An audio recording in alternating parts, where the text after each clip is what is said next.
నా తెలుగు కుటుంబం 6 శాసనాలు. ఇది భవిష్యత్తుకు గేమ్ చేంజర్. ప్రతి ఒక్క నాయకుడు, కార్యకర్త దీన్ని అర్థం చేసుకోవాలి, ప్రజల్లోకి తీసుకెళ్ళాలి, ప్రజల్లో చైతన్యం తేవాలి.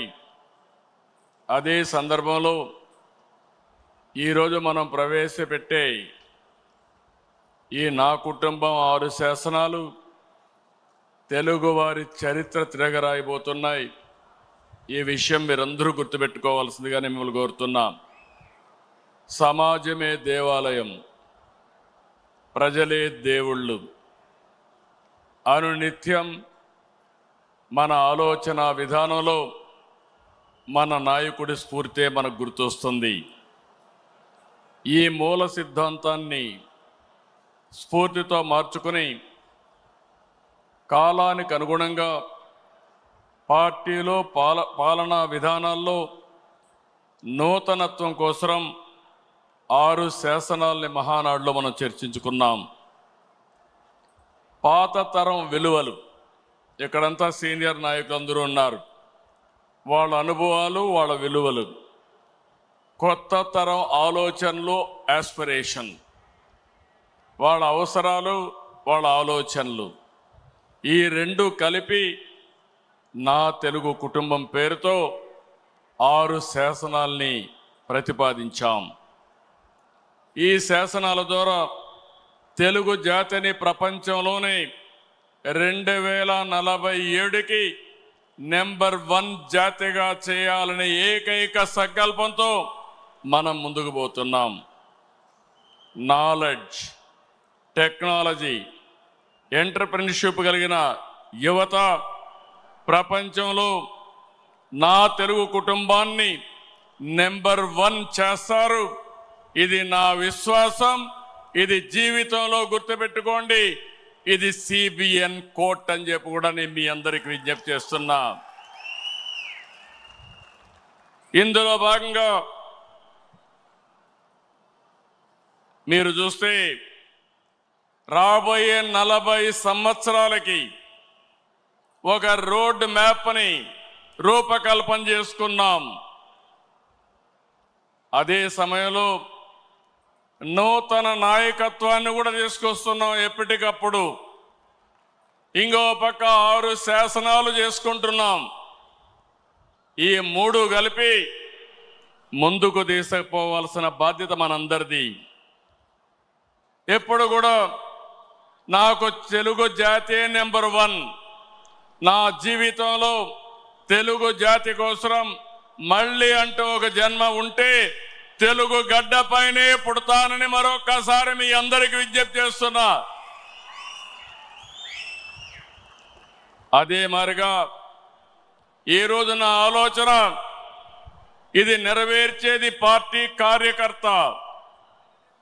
అందుకే కార్యకర్తే అధినేత. మీరే నా హైకమాండ్ కూడా, మీరే సుప్రీం కూడా. ఇది పార్టీ సిద్ధాంతం అని మరొకసారి విజ్ఞప్తి చేస్తున్నాను.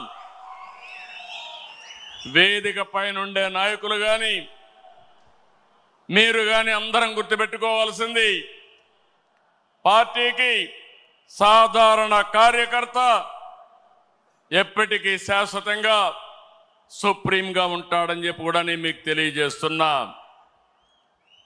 మామూలు విషయం కాదు. 45 రోజుల్లో 1 కోటి మెంబర్షిప్ చేయించిన, 1 కోటి పైన మెంబర్షిప్ చేయించిన ఏకైక పార్టీ తెలుగుదేశం పార్టీ. ఇంకొక పక్క తొలిసారి అసెంబ్లీకి 65 మందికి యంగ్స్టర్స్కి సీట్లు ఇచ్చాం. ఇది ఒక చరిత్ర. ఏ రాజకీయ పార్టీ కూడా ఇంత సాహసం చేయలేదు.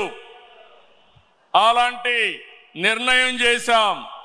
61 మంది గెలిచారు. నూతన నాయకత్వాన్ని తీసుకొచ్చాం.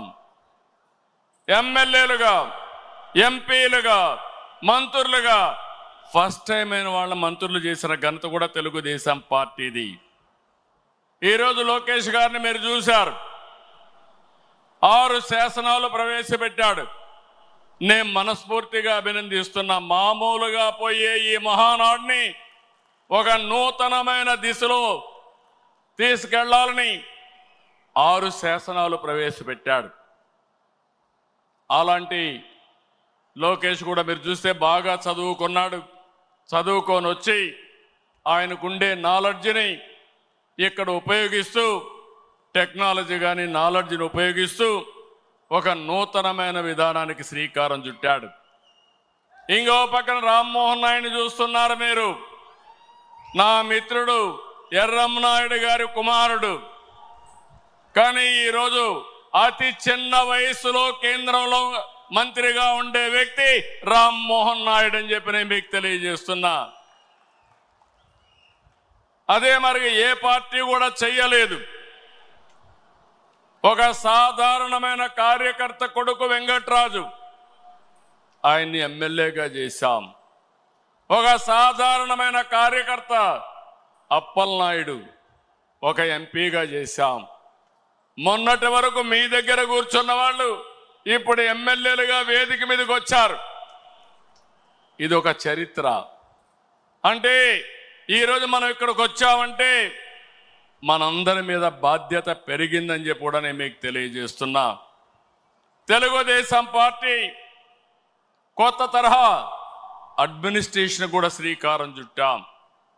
ఒకప్పుడు పార్టీ గ్రామ శాఖ, మండల శాఖ, జిల్లా శాఖ, రాష్ట్ర శాఖ ఉంటే కొత్తగా ఎన్నికల్లో ప్రాధాన్యత ఇవ్వడానికి, బాధ్యత ఇవ్వడానికి క్లస్టర్, యూనిట్, బూత్, కేఎస్ఎస్ తీసుకొచ్చాం. ఎప్పటికప్పుడు ప్రజాభిప్రాయాన్ని తీసుకుంటున్నాం. ప్రజాభిప్రాయాన్ని తీసుకుని కార్యకర్తలు, ప్రజలు ఎవరిని మెచ్చితే వారికి పదవులు అప్పచెప్తున్నాం. ఇలాంటి కార్యక్రమాలతో మనం ముందుకు పోతున్నాం. నేను ఈ మహానాడులో మీ అందరికీ విజ్ఞప్తి చేస్తున్నా. 43 సంవత్సరాలుగా తెలుగుదేశం పార్టీ జెండా రెపరెపలాడుతా ఉందంటే దానికి కారణం త్యాగాలు చేసిన మీరేనని చెప్పి మరొక్కసారి విజ్ఞప్తి చేస్తున్నాను. అందుకే 2025 మహానాడు, కడప మహానాడు కార్యకర్తనే అధినేతగా సుప్రీంగా గౌరవించి భవిష్యత్తులో మీ యొక్క సంక్షేమం, సాధికారత కోసం పనిచేస్తామని చెప్పి కూడా నేను మీకు తెలియజేస్తున్నా. అయితే ఇదే సమయంలో నేను ఒకటే మిమ్మల్ని అందరినీ కోరుతున్నా. పార్టీ మీకు అండగా ఉంటాం. ప్రజలకు మీరు దగ్గరగా ఉండాలి.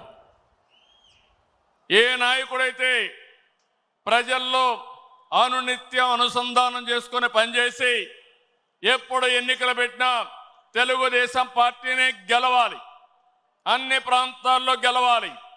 ఈరోజు రాష్ట్రం అంతా కార్యక్రమాలు చేస్తున్నాం. అలాంటప్పుడు కొన్ని నియోజకవర్గాలు గెలిచి కొన్ని ప్రాంతాల్లో మెజారిటీ ఓట్లు వస్తున్నాయంటే దానికి కారణం అక్కడుండే నాయకత్వం కూడా అని చెప్పి నేను మీకు తెలియజేస్తున్నా. మనం రాజకీయాల్లో ఉన్నాం, రాష్ట్రాన్ని మార్చాలనుకుంటున్నాం. అలాంటి సందర్భంలో మీరు కూడా ఆలోచించాల్సింది, ప్రజలకు మెచ్చే రాజకీయ పాలన మీ ప్రాంతాల్లో మీరు అందించవలసిన అవసరం ఉంది. ఏ కష్టం వచ్చినా మీరు అండగా ఉండాలి, తోడుగా ఉండాలి.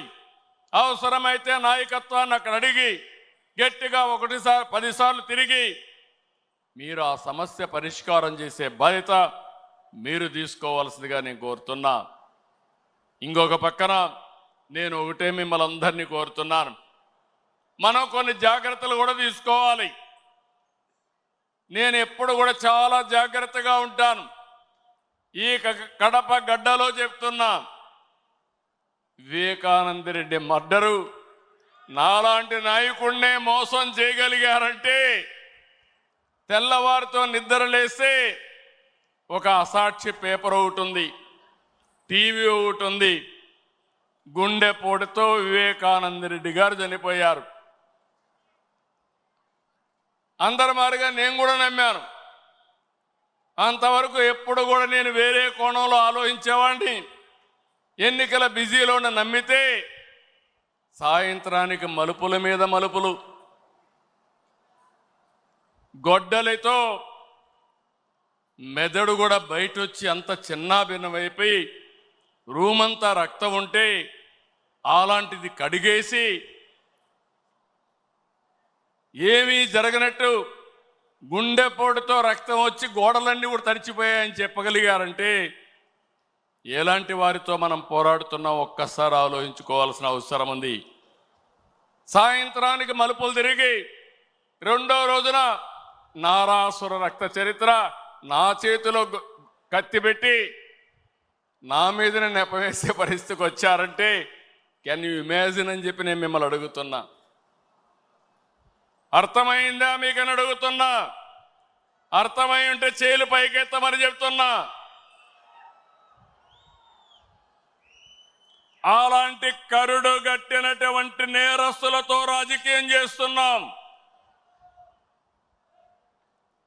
అందుకే నిన్న ఒకటి జరిగితే వీరయ్య చౌదరి, సంతనూతలపాడు, పల్నాడు హత్యలు జరిగాయి. హత్యలు జరిగితే నాకు అనుమానం వచ్చింది. ఇప్పుడు నేను ఎవరిని నమ్మడం లేదు. ప్రతి ఒక్క విషయాన్ని కూడా సందేహం పెట్టుకొని మనసులో వేరే విధంగా నేను ఆలోచించి ఎవరు చేశారని ఆలోచించే పరిస్థితికి వచ్చాను. చేస్తే కొంతమంది మన దగ్గరుండి వాళ్లకు కోవర్ట్లుగా పనిచేస్తూ వాళ్ళ ప్రోత్సాహంతో ఇష్టానుసారం హత్యా రాజకీయాలు చేస్తున్నారు. మన చేతితో మన వేలుతో మన కన్ను పొడుచుకొని తద్వారా రెండు పనులు, ఇది తెలుగుదేశం పార్టీ వాళ్ళు వీళ్ళనే చంపుకుంటున్నారు అని చెడ్డ పేరు తేవడం, వాళ్ళ టార్గెట్ని సులభంగా ఎలిమినేట్ చేయడం, ఇది నేరస్తులు చేసే కనికట్టు మాయ. అందుకే చెప్తున్నా, ఎవరైనా సరే మన కార్యకర్తలు కూడా ఇలాంటి తప్పుడు పనులు చేస్తే ఏ కార్యకర్తను కూడా నేను ఉపేక్షించనని మరొక్కసారి మీ అందరికీ విజ్ఞప్తి చేస్తున్నా.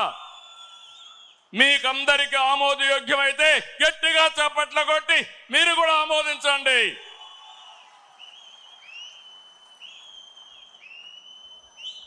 నేరస్తులు కబద్దార్, నా దగ్గర మీ ఆటలు సాగనివ్వను. ఇది ఒక హెచ్చరిక. కోవర్ట్లు మన దగ్గరికి పంపించి ఆ కోవర్ట్ల ద్వారా మీ ఎజెండా నెరవేర్చుకోవాలనుకుంటే ఇది మీకు సాధ్యం కాదు. అందుకే మిమ్మల్ని అందరినీ కోరుతున్నా, వలస పక్షులు వస్తాయి, వలస పక్షులు పోతాయి, కానీ నిజమైన కార్యకర్త శాశ్వతంగా ఉంటాడు. ఆ విషయం మనందరం గుర్తుపెట్టుకోవాల్సిన అవసరం ఉంది. పార్టీ బలోపేతం కావాలి. అదే సమయంలో కోవర్ట్ల పట్ల జాగ్రత్తగా ఉండవలసిన బాధ్యత మనందరిపైన ఉంది. ఇది నేను కార్యకర్తలందరికీ విజ్ఞప్తి చేస్తున్నా. ఈరోజు ఎక్కడికక్కడ మనం అందరం కూడా ఆలోచించుకుని రాబోయే రోజుల్లో ఇంకా పగడ్బందీగా కార్యక్రమాలు చేపడతామని మీకు తెలియజేస్తూ, అదే సమయంలో ఎన్టీఆర్ మెమోరియల్ ట్రస్ట్ ద్వారా న్యూట్రిఫుల్ యాప్ పెట్టాం, బ్లడ్ డొనేషన్ క్యాంపులు పెట్టాం. ఇవి కూడా మీరు సద్వినియోగం చేసుకోండి. అదే మాదిరిగా ఈరోజు 5 లక్షల రూపాయలు ఇన్సూరెన్స్ ఇస్తున్నాం. ఇంకో పక్కన ఆరోగ్య విషయంలో కానీ, విద్య పిల్లల చదువు విషయంలో కానీ జాగ్రత్తలు తీసుకుంటున్నాం. ఈ రెండే కాకుండా ఆర్థికంగా కూడా మన కార్యకర్తల్ని పైకి తేవడానికి ఎలాంటి కార్యక్రమాలు చేయాలనో అది కూడా ఆలోచిస్తున్నాం. 1 ఫ్యామిలీ 1 ఆంటర్‌ప్రెన్యూర్, అందులో మన వాళ్ళను కూడా ప్రాధాన్యత ఇవ్వడానికి ఆలోచిస్తున్నాం అని చెప్పి కూడా నేను మీకు తెలియజేస్తున్నా. అయితే ఈరోజు మీరందరూ కూడా ఈ విషయంలో కూడా కూటమి అంతా కూడా ఐక్యంగా ఉండాలి. 2029లో 2024 కంటే పెద్ద మెజారిటీతో గెలిపిస్తామని హర్షాన్ని ఆమోదాన్ని తెలియజేయాల్సిన బాధ్యత మీ అందరిపైన ఉంది. అదే సమయంలో పేదల సేవలో సోషల్ రీఇంజనీరింగ్, ఈరోజు ఈ రాష్ట్రంలో సంక్షేమ కార్యక్రమాలకు ఆద్యుడు మన నాయకుడు ఎన్టీ రామారావు గారు. ఆ తర్వాత సంక్షేమ కార్యక్రమాల్ని ముందుకు తీసుకుపోయిన పార్టీ తెలుగుదేశం పార్టీ. ఇంకో పక్క మీరు చూస్తే వెనుకబడిన వర్గాలు ఎప్పుడు కూడా తెలుగుదేశం పార్టీకి కంచు కోట, వెన్నెముక. ఏ సందర్భంలో కూడా ఏ వ్యక్తి కూడా వెనుకబడిన వర్గాలను మర్చిపోవడానికి వీలు లేదు. అందుకే మొన్న ఎలక్షన్లో ఒక పని చేశాం, సోషల్ రీఇంజనీరింగ్ చేశాం. అన్ని కులాలకు సముచితమైన స్థానం ఇవ్వాలని, వెనుకబడిన వర్గాలకు పెద్దపీట వేయాలని మనం ముందుకు పోయాం. దీని ఫలితాలు కూడా బ్రహ్మాండంగా వచ్చాయి. నేను పార్టీలో కూడా మిమ్మల్ని అందరినీ ఒకటే కోరుతున్నాను, జనాభా దామాషా ప్రకారం అన్ని కులాలకు అన్ని మతాలకు అందరికీ గౌరవించే పరిస్థితి రావాలి. దీనివల్ల ప్రజల్లో విశ్వాసం పెరుగుతుంది, పార్టీకి లాభం వస్తుంది, భవిష్యత్తు కూడా ఎన్నికల్లో గెలవడం కూడా ఈజీ అవుతుందని చెప్పి కూడా నేను మీకు తెలియజేస్తున్నా. ఇంకో పక్కన మీరు చూస్తే బడుగు వర్గాలకి బలహీన వర్గాలకు మనం దగ్గరగా ఉండాలి. ఈరోజు మీరు చూస్తున్నారు సమాజంలో కొన్ని దురాచారాలుంటే 2 గ్లాసుల సిద్ధాంతం ఉండేది. జస్టిస్ పొన్నయ్య గారి కమిషన్ వేశాను, ఆయన ఇచ్చిన రికమెండేషన్లు అమలు చేశాం. ఈరోజు అంబేద్కర్ గారి స్ఫూర్తిని పూర్తిగా అమలు జరిపిన వ్యక్తి ఎన్టీ రామారావు గారు అయితే దాన్ని లాజికల్గా తీసుకుపోయిన పార్టీ తెలుగుదేశం పార్టీ. ఈరోజు మనం గుర్తుపెట్టుకోవాల్సింది, ఫస్ట్ టైం బాలయోగిని లోకసభ స్పీకర్గా చేశాం, ప్రతిభా భారతిని అసెంబ్లీ స్పీకర్గా చేశాం, ఎర్రం నాయుడు, యనమల, కళ, కేఈ, అయ్యన్న పాత్రుడు, కాలవ, నక్క ఆనందబాబు వంటి బలహీన వర్గాలకు సంబంధించిన నేతల్ని పార్టీ ఈరోజు ఎంతో గౌరవించి ముందుకు పోయాం. వారి సేవలు కూడా పార్టీకి ఎంతో చేశారు, ప్రజలకు సేవలు చేశారు. వాళ్ళని ఎప్పుడూ మర్చిపోలేమని చెప్పి కూడా నేను మీకు తెలియజేస్తున్నా. సామాజిక న్యాయం చాలామంది మాట్లాడారు, చేసి చూపించిన పార్టీ తెలుగుదేశం పార్టీ. ఒక్క వెనుకబడిన వర్గాలే కాదు, ఎస్సీలు ఉన్నారు. ఎన్నో సంవత్సరాలుగా ఆందోళన చేస్తూ ఉంటే మాలా మాదిగా కేటగరైజేషన్ ప్రవేశపెట్టిన పార్టీ 1996లో ప్రవేశపెట్టిన పార్టీ తెలుగుదేశం పార్టీ. దాన్ని కాపాడలేకపోతే మళ్ళీ సుప్రీంకోర్టు పోయి కొట్టేస్తే మళ్ళీ 7 బెంచ్ సుప్రీంకోర్టులో మళ్ళా ఇది సాధ్యం అని చెప్తే 96లో చేసిన వర్గీకరణ 2025లో తిరిగి చేసే అవకాశం వచ్చిందంటే అది తెలుగుదేశం పార్టీ సామాజిక న్యాయం, పేదవాళ్ళ పట్ల ఉండే అభిమానం. ఇలాంటి చాలా చేశాం. ఇది కాకుండా సెన్సస్ తీస్తున్నారు క్యాస్ట్ వారిగా, ఇది రైట్ డైరెక్షన్. నేను కేంద్రాన్ని అభినందిస్తున్నా. ఒకసారి సెన్సస్ వస్తే ఏ కులానికి సంబంధించిన వ్యక్తులు ఎంతమంది ఉన్నారో తెలిస్తే దాన్ని ఆధారంగా చేసుకుని వాళ్ళ ఆర్థిక పరిస్థితులు కూడా అధ్యయనం చేసుకుని వాళ్లకు ప్రత్యేకమైన పబ్లిక్ పాలసీలు ఇవ్వగలుగుతాం. దీనివల్ల ఎంతో మేలు జరుగుతుంది. ఇదే సందర్భంలో ఇక్కడుండే మిమ్మల్ని అందరినీ నేను కోరేది, జనాభా ఒకప్పుడు నియంత్రణకు పోయాం, ఇప్పుడు జనాభా ప్రమోషన్ కింద పాపులేషన్ మేనేజ్మెంట్ కింద మనం మాట్లాడుతున్నాం. ఇది కూడా చాలా అవసరం. లేకుంటే భావి తరాల్లో భవిష్యత్తులో యంగ్స్టర్స్ తగ్గిపోయే ప్రమాదం వస్తుంది, చాలా సమస్యలు వస్తాయి. నేను ఒకటే, ఇవన్నీ కాకుండా ఒక ప్రభుత్వం, రాష్ట్ర ప్రభుత్వం, కేంద్ర ప్రభుత్వం ఇచ్చే సంక్షేమ కార్యక్రమాలే కాకుండా అదనంగా P4 తీసుకొచ్చాం. ఇది పేదల పట్ల ఒక వరంగా తయారవుతుంది. ప్రజల్ని ఒక క్యాపిటల్గా పెట్టుకుని ప్రైవేట్ పబ్లిక్ పీపుల్ పార్ట్నర్షిప్తో జీరో పావర్టీ చేయాలని, ఆ తర్వాత శాశ్వతంగా పేదరికాన్ని నిర్మూలించాలని మనం ముందుకు పోతున్నాం. ఇది కాకుండా ఇంకొక పక్కన చూస్తే స్త్రీ శక్తి, ఇది గేమ్ చేంజర్. ఆస్తిలో సమాన హక్కు ఇచ్చింది ఎన్టీఆర్. ఆ తర్వాత డాక్రా మహిళల్ని పెట్టింది నేను. 33% ఉద్యోగాల్లో కాలేజ్ సీట్లో రిజర్వేషన్లు పెట్టింది మనం. ఈరోజు నేను ఒకటే హామీ ఇస్తున్నా, ఎవరైనా సరే ఆడబిడ్డల పైన సోషల్ మీడియాలో క్యారెక్టర్ అసాసినేషన్ చేస్తే అదే చివరి రోజు అవుతుంది, గుర్తుపెట్టుకోమని హెచ్చరిస్తున్నా. ఇలాంటి కఠినమైన నిర్ణయాలు తీసుకుంటాం, ఆడబిడ్డలకు న్యాయం చేస్తాం. ఈ సంవత్సరం 1,00,000 మంది డాక్రా సంఘాల్ని పారిశ్రామికవేత్తలు చేయాలనే కార్యక్రమం పెట్టుకున్నాం. 22 మందికి ఎమ్మెల్యే సీట్లు ఇస్తే 20 మంది గెలిచారు. ఈ రేషియోలో చూస్తే ఎంతమంది ఎమ్మెల్యేలుగా మహిళలకు ఇస్తే, ఎంపీలుగా ఇస్తే తప్పకుండా ఎక్కువ గెలిచే అవకాశాలు ఉన్నాయి. దీన్ని కూడా ప్రారంభిస్తామని చెప్పి కూడా మీకు తెలియజేస్తున్నా. అందుకే ఇక్కడే కడపలో మీరు చూస్తే మాధవరెడ్డి ఉంది, ఆమెనందరూ కూడా తక్కువ అంచనా వేశారు, రిజల్ట్ చూశారు, అదరగొట్టింది. అదే మహిళా శక్తి అని చెప్పి నేను మీకు తెలియజేస్తున్నా. ఈరోజు నేను ఒకటే మీ అందరికీ హామీ ఇస్తున్నాను, ఇప్పటికే చాలా కార్యక్రమాలు చేశాం, మళ్ళీ హామీ ఇస్తున్నా. ఈ నెలలోనే లేకుంటే నెక్స్ట్ నెల లోపల తల్లికి వందనం, ఎంతమంది పిల్లలుంటే అంతమందికి 15,000 రూపాయలు ఇచ్చే బాధ్యత మనది అని మరొకసారి విజ్ఞప్తి చేస్తున్నా. ఇంకొక పక్కన ఆగస్టు 15 నుంచి ఉచిత ప్రయాణం మా ఆడబిడ్డలకు కల్పించే బాధ్యత నాదని మేము అందరికీ విజ్ఞప్తి చేస్తున్నా.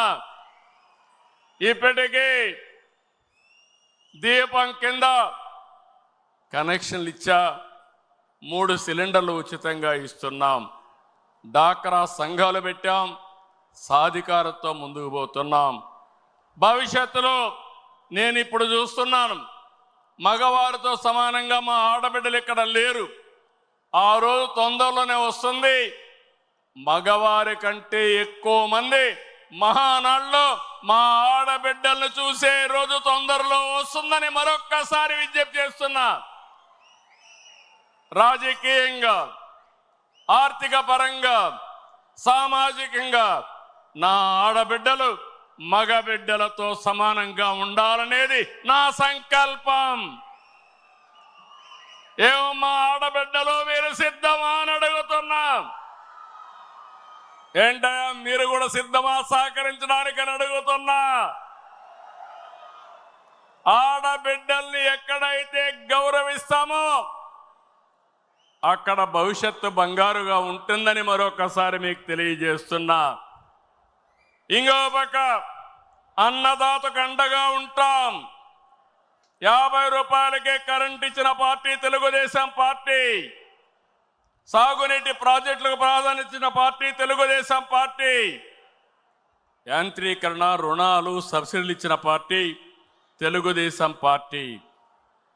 పామాయిల్ లాంటి సాగును తీసుకొచ్చిన party Telugu Desam party.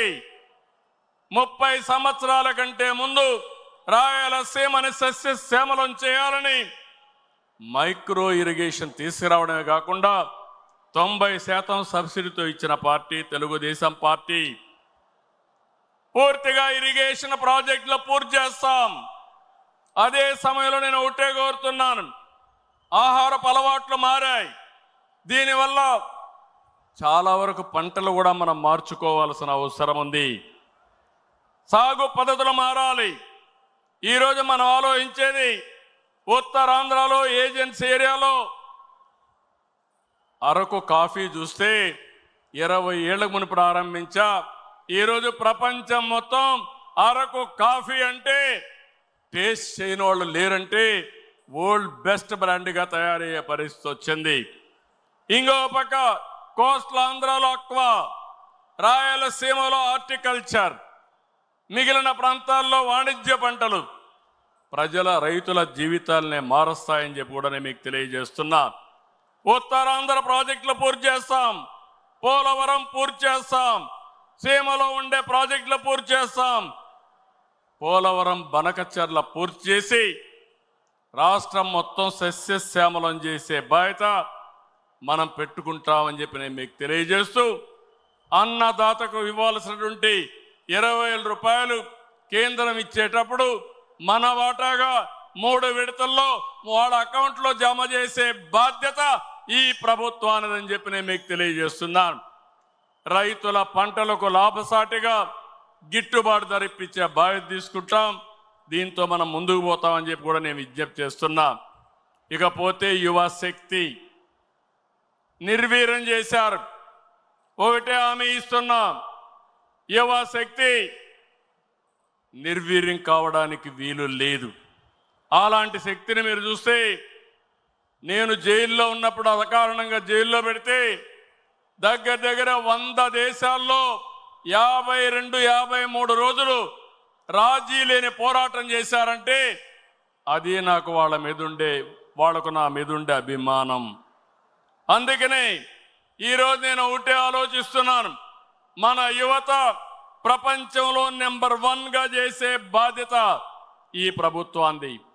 DSC, private ఉద్యోగాలు, గవర్నమెంట్ ఉద్యోగాలు ప్రపంచానికి సేవలు చేసే విధంగా వాళ్ళలో తెలివితేటలు పెంచి ఆంధ్రప్రదేశ్ రాష్ట్రాన్ని ప్రపంచానికి ఒక హబ్బుగా తయారు చేసి ఈ సేవలు అందిస్తామని చెప్పి కూడా నేను మీకు తెలియజేస్తున్నా. ఫైనల్గా ఇవన్నీ కలిపి తెలుగు జాతి విశ్వఖ్యాతి, తెలుగు జాతి రాబోయే రోజుల్లో ఏ ఆంధ్రప్రదేశ్కు లేకుంటే తెలంగాణకు పరిమితం కాకుండా ప్రపంచంలోనే విశ్వఖ్యాతి తీసుకొచ్చే విధంగా వాళ్ళని ముందుకు తీసుకెళ్తామని చెప్పి నేను మీకు తెలియజేస్తున్నాను. చేయాలి. ఈరోజు మనం చూస్తే వాట్సాప్ గవర్నెన్స్ వచ్చింది. దీని ద్వారా అనేక మార్పులు వచ్చాయి. ఈరోజు 25 సంవత్సరాల కంటే ముందు ప్రారంభించిన ఐటీ మన వాళ్ళు ప్రపంచమంతా వెళ్ళి ఈరోజు ఏ దేశానికి పోయినా హైయెస్ట్ పర్ క్యాపిటా ఇన్కమ్ ఎవరు సాధిస్తున్నారంటే తెలుగువాడు సాధిస్తున్నాడు. అది మనందరికీ గర్వకారణం అని చెప్పి నేను మీకు తెలియజేస్తూ ఈ ఉద్యమాన్ని ముందుకు తీసుకెళ్తాం, ఇంకా తీవ్రం చేస్తాం. ప్రపంచంలోనే తెలుగు జాతి అగ్రస్థానంలో ఉండేది చేస్తాం. దానికి నా తెలుగు కుటుంబం 6 శాసనాలు ఒక గేమ్ చేంజర్గా తయారవుతాయి. మీరు అర్థం చేసుకోండి, మీ మెదడుకు పదును పెట్టండి, మీ ఆలోచనలు కూడా ఇవ్వండి. దీన్ని లాజికల్గా తీసుకెళ్ళి శాశ్వతంగా తెలుగు ప్రజల గుండెల్లో తెలుగుదేశం పార్టీ ఉండేట్టుగా చేద్దామని చెప్పి తెలియజేసుకుంటూ ఈ తీర్మానాన్ని ప్రవేశపెట్టిన అందరికీ పేరు పేరున అభినందనలు తెలియజేసుకుంటూ దీన్ని ఆమోదించవలసిందిగా మిమ్మల్ని అందరినీ కోరుతూ గట్టిగా చప్పట్లు కొట్టి హర్షాన్ని ఆమోదాన్ని తెలియజేయాలి. ఇది చివరి వరకు మీ ప్రాంతంలో ప్రతి ఒక్కరికి అర్థమయ్యేట్టుగా చెప్పే బాధ్యత మీదేనని చెప్పి మరొకసారి తెలియజేసుకుంటూ, చెప్పడమే కాదు అమలు చేసే బాధ్యత కూడా మీదని చెప్పి కూడా విజ్ఞప్తి చేస్తూ సెలవు తీసుకుంటున్నాను.